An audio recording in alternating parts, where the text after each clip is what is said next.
베드로전서 4장 10절에서 11절 말씀입니다. 베드로전서 4장 10절에서 11절 말씀을 다 같이 봉독하시겠습니다. 각각 은사를 받은 대로 하나님의 여러 가지 은혜를 맡은 선한 청지기 같이 서로 봉사하라.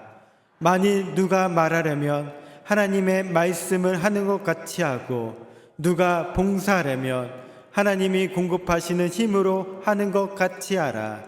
이는 범사에 예수 그리스도로 말미암아 하나님이 영광을 받으시게 하려 함이니, 그에게 영광과 권능이 세세에 무궁하도록 있느니라.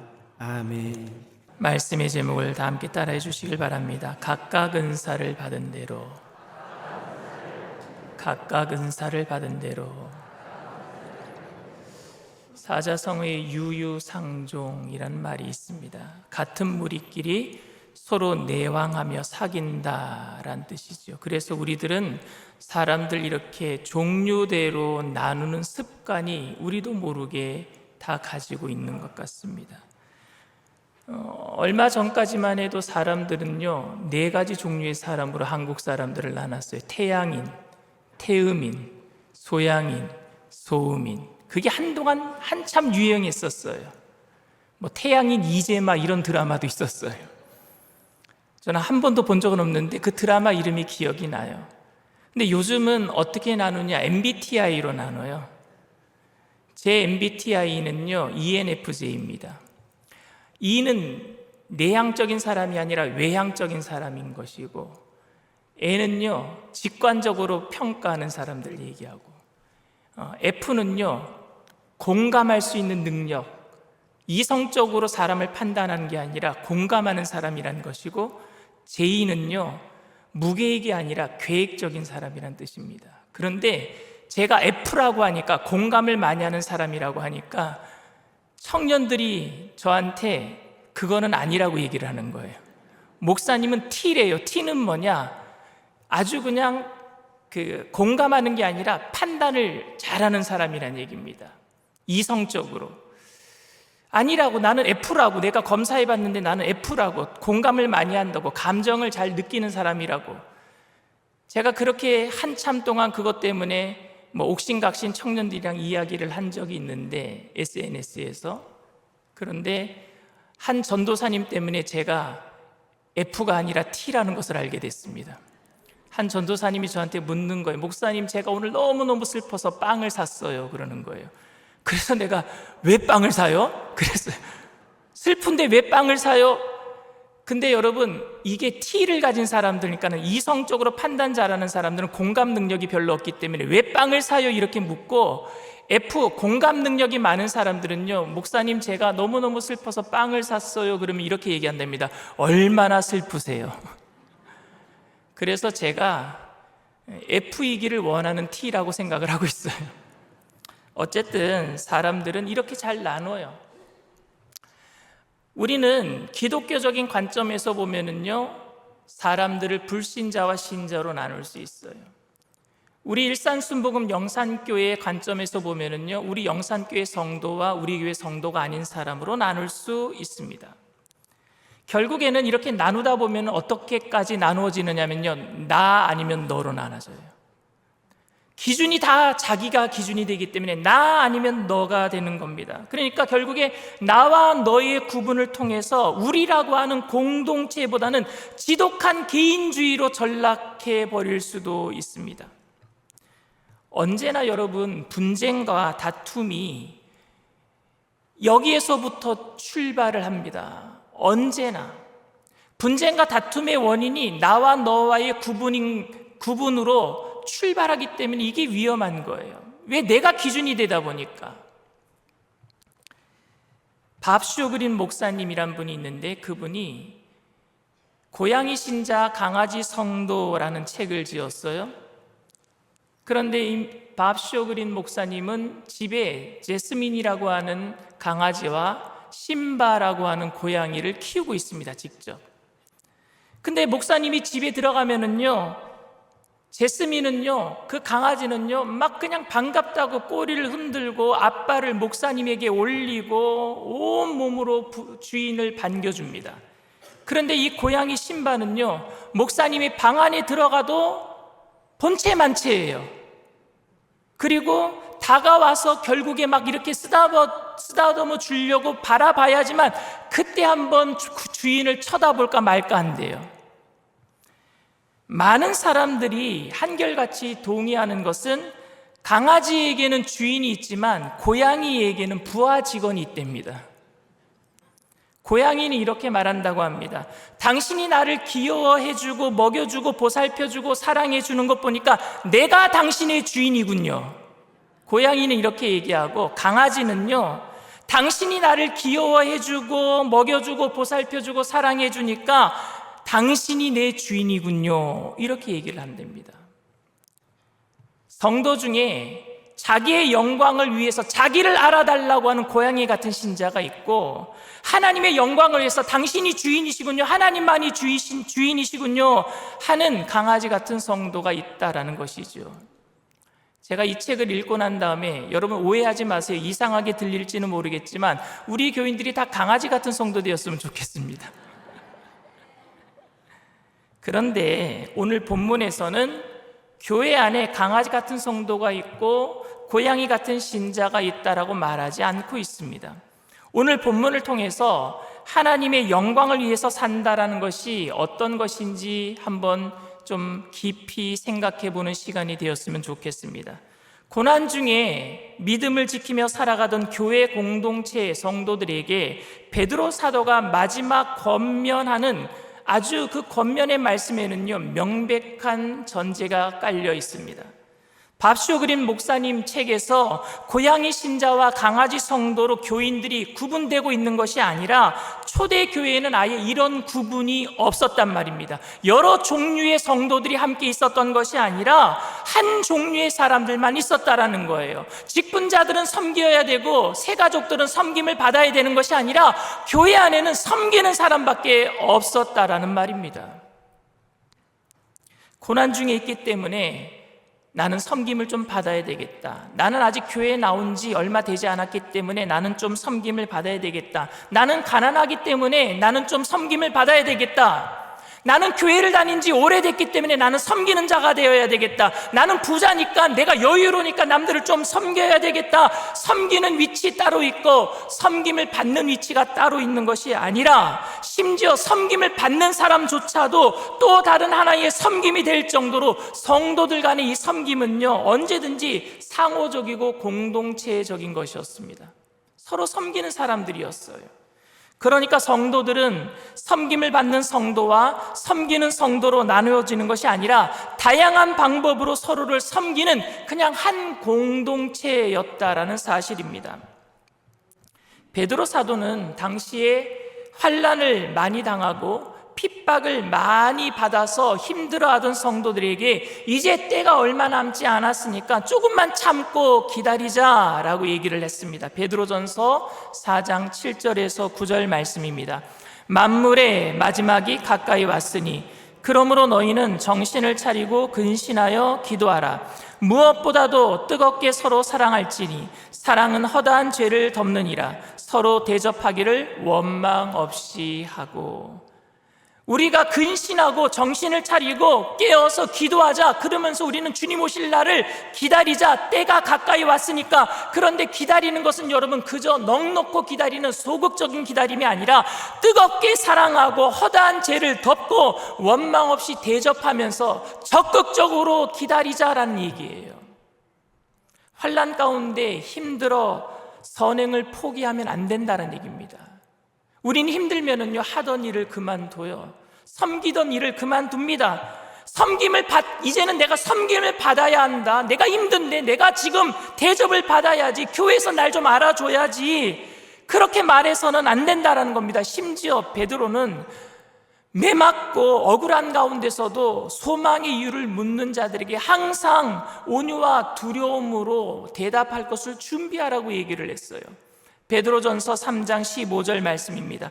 너희 마음에 그리스도를 주로 삼아 거룩하게 하고 너희 속에 있는 소망에 관한 이유를 묻는 자에게는 대답할 것을 항상 준비하되 온유와 두려움으로 하고.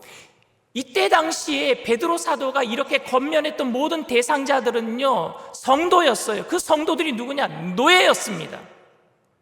예수를 믿기 때문에 노예로 전락한 사람들, 귀족이었다고 할지라도 예수를 믿는 순간 신분을 박탈당하니까 노예가 되고 말았어요. 그런 노예들에게, 힘들게 주인에게 억울하게 매맞는 사람들에게 뭐라고 얘기했느냐? 그들을 섬겨라란 얘기예요. 소망의 이유를 묻도록 우리가 빛을 발해야 된다, 섬겨야 된다. 그리고 온유와 두려움으로. 두려움은 왜 두려운 줄 아십니까? 내가 혹시라도 잘못 섬겼다가 저 사람 상처받아서 예수님 떠날까 봐, 그런 두려움으로 섬기라는 얘기예요. 온유와 두려움으로. 하루를 힘들게 살아가고 있는, 노예 생활하고 있는 그 성도들에게 오히려 내가 불쌍히 여김을 받고 오히려 내가 섬김을 받아야 할 위치에 있는 사람들에게 왜 섬겨라 라고 강조하고 있겠습니까? 이것이 마땅히 이 땅을 살아가야 할 성도의 모습인 줄 믿습니다. 왜? 우리의 소망은 하늘에 있으니까요. 그러면 여러분, 우리가 어떻게 섬겨야 할까요? 우선은 사도 베드로는요, 각각 은사를 받은 대로 섬겨라 라고 오늘 본문에 이야기하고 있습니다. 오늘 본문 10절 말씀입니다. 각각 은사를 받은 대로 하나님의 여러 가지 은혜를 맡은 선한 청지기 같이 서로 봉사하라. 은사를 받은 대로 섬겨라 라고 한다면 여러분 좀 난감할 것 같습니다. 왜냐하면 내가 지금 무슨 은사를 가지고 있는지 모르는 사람들이 많아요. 어떤 성도님들이 저에게 찾아와요. 목사님, 제가 가진 은사가 뭔지 모르겠어요. 제가 어디 가서 어떻게 봉사해야 될까요? 은사가 뭔지 모른다라는 얘기입니다. 도대체 내가 무슨 은사를 받았는지, 그래서 어떻게 섬겨야 될지 모르는 분들이 많이 있습니다. 우리가 은사에 대해서 오해를 가지고 있는 것 중에 하나가, 은사는 남들보다 내가 뭔가 좀 잘하는 것이라고 생각을 해요. 그래야지 내가 은사 받은 것이라고 얘기를 합니다. 예를 들면은 꽃꽂이를 잘하면 꽃꽂이 은사를 받았다라고 얘기를 하고, 목소리가 좋으면은 찬양의 은사가 있다라고 말하고, 집에 있는 것을 남들에게 잘 갖다 퍼다 주면은 섬김의 은사가 있다, 이렇게 얘기를 합니다. 그런데 제 생각에는 교회에는요, 그 은사가 재능의 문제가 아니라, 능력의 문제가 아니라 관심의 문제이고 훈련의 문제라고 생각을 합니다. 성도님들이 저에게, 목사님 어떻게 그렇게 페인트 칠을 잘하세요? 어떻게 그렇게 잔디를 그렇게 잘 깔 수 있으세요? 라고 묻습니다. 사실 저는 집을 고치고 인테리어 하는 기술의 능력은 없습니다. 그런데 저는요, 교회를 새롭게 하고 아이들이 마음껏 뛰어놀 수 있도록 만들고 싶은 관심이 많아요. 그러다 보니까 제가 그런 것들을 훈련하는 거예요. 잔디 까는 동영상을 보고 페인트 칠하는 것을 한번 해보고 훈련을 하는 거예요. 관심이 있으니까 개발을 한단 말입니다. 이번 주 수요일에도 우리 교역자들이 저보고 잔디 깔재예요. 지하 1층의 정원에 잔디 깔재예요. 제가 없으면 못 깔겠대요. 제가 교회를 전문적으로 인테리어하는 업자들보다는 미숙하지만 관심이 있기 때문에 미숙한 실력을 훈련을 통해서 보완해 가면서 교회를 새롭게 만들고 있는 것입니다. 여러분들이 보시기에는 제가 어떤 은사가 있다고 생각하십니까? 저는 제 생각에는 제가 가르치는 은사가 있다고 생각을 합니다. 이미 제가 은사에 대해서 말씀드렸다시피 제가 가르치는 은사가 있다는 것은 남들보다 잘 가르친다는 것이 아니라 관심이 많은 것이고 훈련을 그동안 많이 했다는 거예요. 설교하면서, 양육을 하면서 제 자신을 훈련을 많이 한 것입니다. 그리고 설교와 가르침을 통해서 주님의 몸된 공동체를 섬길 수 있는 기회가 제게 주어졌다라는 의미일 뿐입니다. 베드로 사도는 그런 종류, 많은 은사의 종류를 일일이 나열하기보다는요, 크게 두 가지 종류에 대해서 오늘 말하고 있는 것 같아요. 물론 베드로 사도가 이렇게 나눌 때에도 두 종류의 사람이 교회에 존재한다는 의미로 말한 것은 절대 아닙니다. 오늘 11절 말씀입니다. 만일 누가 말하려면 하나님의 말씀을 하는 것 같이 하고, 누가 봉사하려면 하나님이 공급하시는 힘으로 하는 것 같이 하라. 이는 범사에 예수 그리스도로 말미암아 하나님이 영광을 받으시게 하려 함이니 그에게 영광과 능력이 세세에 무궁하도록 있느니라. 아멘. 누가 말하려면은 하고 하면서 말하는 은사를 얘기하고, 누가 봉사하려면 하면서 봉사하려는 은사. 그래서 두 가지 은사, 말하는 은사와 봉사하는 은사를 이야기합니다. 이걸 베드로 사도는요, 바울 사도는요 8가지 은사로 나눴어요. 좀 세분화시켜서. 고린도전서 12장이 은사장인데 12장 28절 말씀입니다. 하나님이 교회 중에 몇을 세우셨으니 첫째는 사도요, 둘째는 선지자요, 셋째는 교사요, 그 다음은 능력을 행하는 자요, 그 다음은 병 고치는 은사요, 서로 돕는 것과 다스리는 것과 각종 방언을 말하는 것이라. 그러니까 말하는 은사는요, 바울이 얘기한 사도, 선지자, 교사, 각종 방언을 말하는 것, 이건 말하는 은사에 속하고요. 그리고 베드로 사도가 얘기한 봉사하는 은사는 바울이 말한 능력을 행하는 것, 병 고치는 것, 서로 돕는 것, 다스리는 것, 이거는 봉사하는 은사를 말합니다. 그런데 고린도 교회는요, 은사로 문제가 일어났어요. 은사 때문에 교회에 분열이 일어났습니다.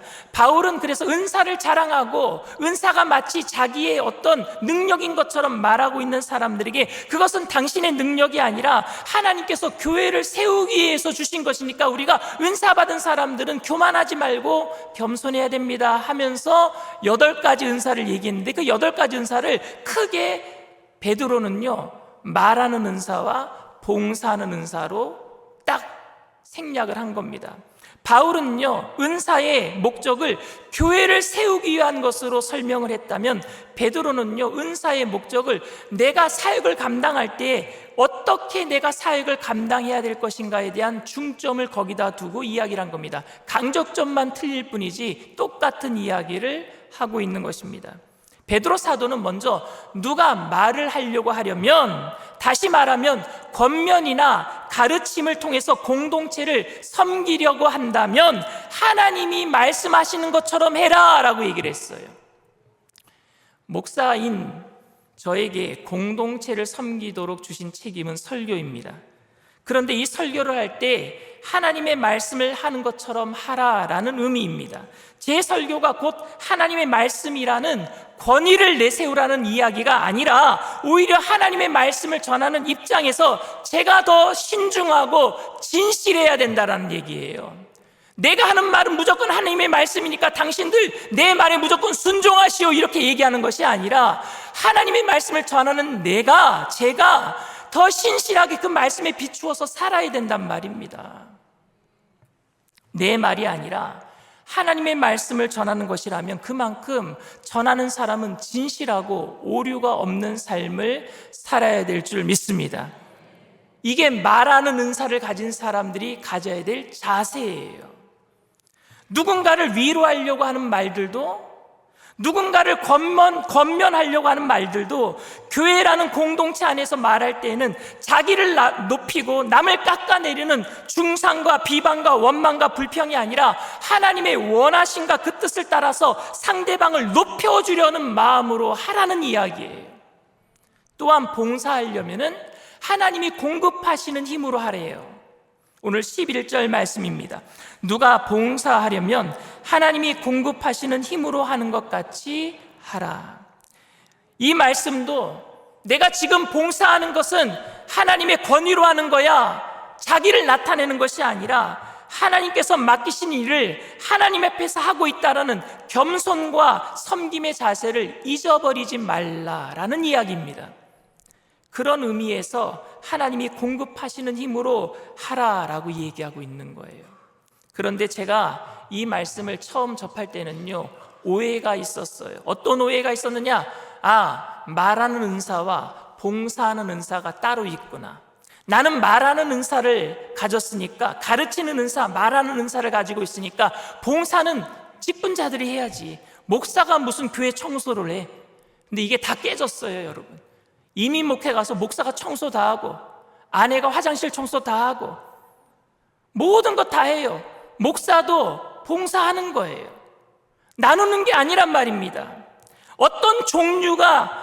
어떤 은사의 종류가 교회에 있는가, 이런 관심으로 우리가 살아가는 것이 아니라 어떤 자세로 내가 지금 섬겨야 되는가를 얘기하고 있는 거예요. 어떤 자세로? 여러분들에게 질문을 드리겠습니다. 예배 찬양을 위해서 일찍 나오시는 분들은 말하는 은사입니까? 봉사하는 은사입니까? 틀렸어요. 둘 다예요. 이걸 나누는 것 자체가 의미가 없는 거예요. 예배 일찍 나와서 찬양하기 전에 여러분 먼저 일찍 나오는 거 봉사하는 것 아닙니까? 일찍 잠을 깨야 되는 것이고 옷을 입어야 되는 것이고 모든 순간순간 일찍 나오기 위해서 하는 모든 것들이 봉사란 말입니다. 그리고 찬양할 때는 또 말하는 거예요. 그런데 이것을 말하는 은사, 봉사하는 은사로 나눈 것 자체가 의미가 없어요. 베드로 사도는 그것이 의미가 없다라는 얘기를 하고 있는 것입니다. 각자 주어진 현재 일들이 무엇이든지 간에 주어진 모든 상황 속에서 우리는 겸손의 자세를 잊어버리지 말자라는 얘기예요. 우리는 섬기는 사람들이다 라는 의미입니다.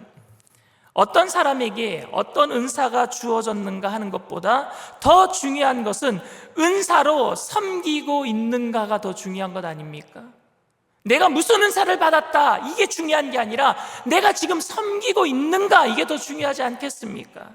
하나님께서 은사를 주신 목적은 사람들에게 그 사람을 특별히 사랑하기 때문에 주신 것도 아니고 내가 열심히 믿음 생활했기 때문에 보상으로 주신 것도 아닙니다. 우리에게 은사를 주신 것은 섬기라고 주신 거예요.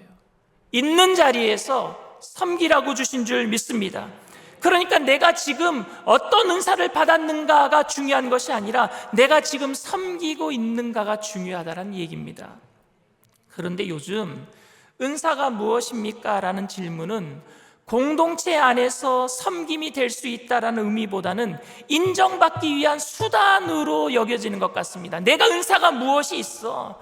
내가 영분별의 은사가 있어, 내가 방언 통변의 은사가 있어, 이렇게 얘기를 하면서 내가 얼마나 잘난 사람인 줄 알아? 내가 인정받아야 되겠다라는 의미로 은사를 얘기하는 사람들이 많아요.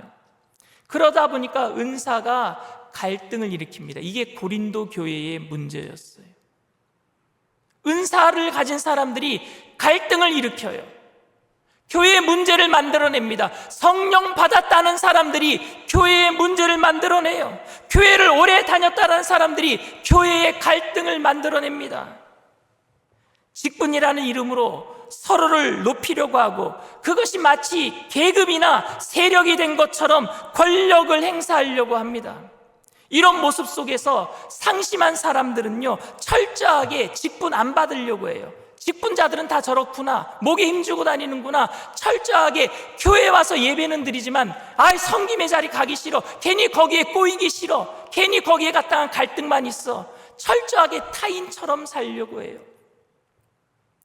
그런 닫힌 마음을 열기 위해서 직분자들은 이번에 꼭 직분 받으세요, 이번에 꼭 봉사하세요, 제가 기도해 보니까 하나님께서 당신 이번에 일하라고 하십니다, 이런 식으로 강압적으로 권유해서, 그런데 여러분 그렇게 강압적으로 권유하면 그분은 더 마음을 닫아버립니다. 여러분, 자기를 알아달라는 아우성을 치는 은사를 받았다라는 사람들의 모습이 보기 싫어서 철저하게 타인이 되려고 하는 그 사람들에게 어떻게 해서든지 자극해서 봉사하도록, 교회에 와서 일하도록 만들기 위한 그런 이기심이 공동체를 오늘도 멍들게 하고 있어요.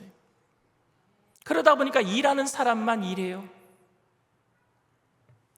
교인들을 어떻게 해서든지 동기부여해서 교회를 위해서 헌신하고 봉사하도록 해서 그 대가로 명예와 권력을, 때로는 거기에 상응하는 보상을 하지만 사실은 결국에 그 조직에 의해서 배신을 당하고 결국에 소모품처럼 버려지는 느낌을 받을 때도 있어요. 내가 이제 이렇게 그냥 교회를 떠나니까 아무도 나를 안 알아주는구나. 그런 것을 경험한 교인들은 그저 포기하고 교회의 뜰만 밟을 뿐이에요. 구원받았으니까 예배는 드려야 되니까, 섬김의 자리를 떠난 사람들, 그리고 섬김의 자리에서 자기를 과시하는 사람들을 보는 사람들은 철저하게 타인으로 교인이기는 하지만 교회의 뜰만 밟고 다닌단 말입니다. 섬김이라는 말이 그들에게는 별 의미가 없습니다. 누구를 위해서 내가 일을 해야 하나? 내가 지금 누구를 섬기고 있는가? 내가 이렇게 열심을 다해서 봉사했는데 결국 비리 목사 배만 불리게 한 것은 아닌가?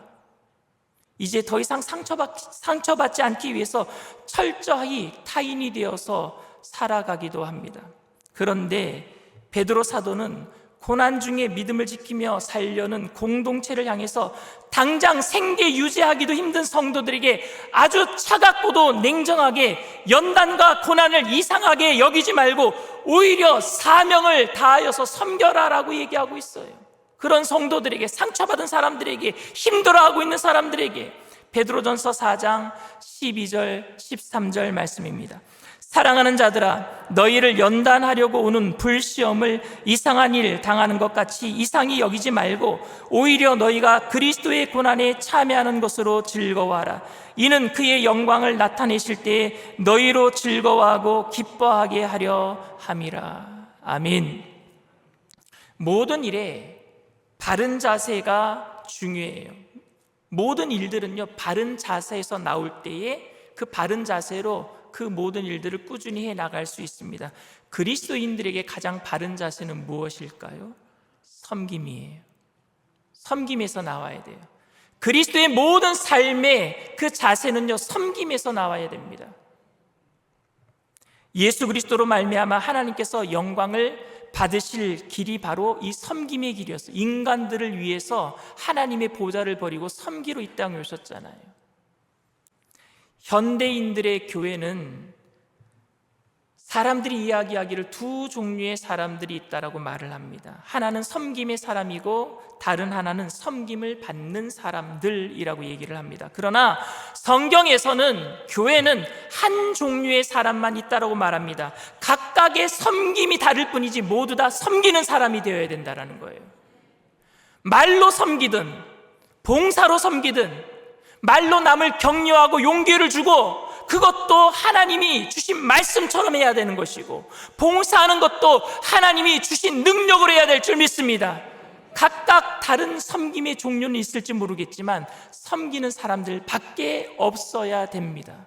교회는 섬기는 사람만 있어야 돼요. 그럼에도 은사의 목적을 망각하고 자신의 은사를 자랑함으로 교회를 파벌로 만드는 수단이 은사가 되고 있어요.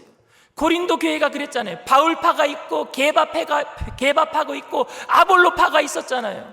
은사에 따라서 파가 나눠지는 거예요.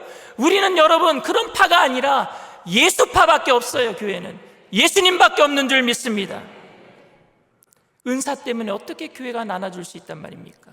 섬김 때문에 주는 은사를 가지고 이런 터무니없는 일들이 발생하게 된 것은 여러분 어디에서 비롯된 것이겠습니까? 저는 기본적으로 우리가 그리스도인들은 섬기는 자라는 그 기본적인 자세를 망각했기 때문이라고 생각합니다. 그리스도인은 기본적인 자세가 뭐예요? 섬김이에요. 근데 그걸 잃어버렸단 말입니다. 망각해버렸어요. 이제 교회는 단순히 예수 믿고 구원받는다라는 개인 구원만 강조하는 것이 아니라 구원의 결과로 나타내는 공동체의 책임을 강조해야 될 줄 믿습니다. 우리 안에서 어떻게 섬겨야 되겠는가? 이걸 강조해야 돼. 구원받은 기쁨으로 섬겨야 될 거 아니겠습니까? 예수 믿고 천국만 가면 되는 것이 아니라 예수 믿고 천국에 갈 수 있다면 이 세상에서 겪는 슬픔과 고난 속에서도 섬기는 책임을 다할 수 있는 여유와 기쁨이 넘쳐나게 될 줄 믿습니다. 천국 가니까 여유롭잖아요. 기쁘잖아요. 그러니까 섬길 수 있잖아요. 사랑하는 성도 여러분, 여러분들이 받은 은사는 무엇입니까? 이 질문은 여러분들은 지금 어떻게 섬기고 계십니까? 라는 질문입니다. 이 질문은 지금 교회에서 주차 봉사하고 계십니까? 식당 봉사하고 계십니까? 라고 묻고 있는 게 아닙니다. 여러분들의 삶 속에서 구원에 대한 감격으로 이 땅에서의 삶이 전부가 아니라 나그네이기 때문에 다른 사람들에게 힘들고 어렵지만 선행을 베풀며 살고 있습니까? 라는 질문이에요. 하나님께서 주신 시간, 재물, 재능, 기회를 다른 사람을 섬기도록 주신 것이라는 것을 우리가 안다면 나와 우리라는 공동체의 관점에서 섬김의 자세를 잊지 않게 되기를 바랍니다. 우리 모두가 섬기는 자라는 사실을 잊지 말고, 그래서 무엇을 말하려고 하면은 하나님이 말씀하시는 것처럼 말하게 되기를 바랍니다. 만일 봉사하려고 한다면은 하나님이 공급하시는 힘으로 힘을 다하여 봉사하게 되기를 바랍니다. 그래서 광야 같은 이 세상 길 속에서 나그네지만 힘들지만 천국 백성이기 때문에 기쁨으로 이 모든 삶을 이겨내는 저와 여러분들 다 되시기를 주님의 이름으로 축원을 드립니다. 이 시간 말씀을 생각하시면서 잠시 묵상으로 기도해 주시기를 바랍니다. 오늘 저희 교회에 처음 나오신 분이 계십니까? 힘들고 어려운 세상 살다가 교회에 나가면 도움을 받을 수 있고 또 섬기는 사람들이 많이 있다라는 그런 소식 때문에 나왔다고 할지라도 결국에 여러분들을 하나님께서 영원한 생명을 주시고 또 섬기는 사람들을 통해서 격려하시고 힘을 주시고 마음에 상처받은 것들을 위로해 주시고 그리고 성령의 충만한 능력을 공급해 주셔서 여러분들을 이 세상을 섬길 수 있는 믿음의 일꾼으로 세워주실 줄 믿습니다. 나도 예수 그리스도를 믿고 남들을 도울 수 있는 그런 섬기는 사람이 되기를 원합니다. 영원한 생명을 얻고 천국 가는 그날까지 이 땅에서 힘든 일이 있지만 마음 뺏기지 아니하고 주님과 함께 동행하기를 원합니다 하시는 분들은 믿음을 가지고 그 자리에서 일어나 주시기를 바랍니다. 인터넷상에서 TV상에서 예배드리는 그 자리가 어느 자리더라도 예배에 처음 참석하셨다면 믿음을 가지고 일어나 주시길 바랍니다. 믿음으로 일어나신 분들은 제가 하는 기도를 따라해 주시길 바랍니다. 하나님 아버지, 저는 죄인입니다. 어디에서 와서 왜 살며 어디로 가는지 알지 못하고 방황하며 살았습니다. 저의 죄를 위하여 십자가에서 죽으시고 부활하신 예수님을 제 구주로 모셔드립니다. 저는 하나님의 자녀가 되었습니다. 지금부터 영원토록 주님과 함께 살겠습니다. 예수님의 이름으로 기도드립니다. 아멘. 할렐루야. 여러분들을 진심으로 축복하고 환영합니다. 주께 힘을 얻고 그 마음에 우리 찬양하겠습니다. 주께 힘을 얻고 그 마음에 시온에 들어가 있는 그대는 하나님의 축복의 사람이죠. 주님 그대를 너무 기뻐하시죠.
여러분들이 모두 다 섬기는 사람 되기를 원합니다.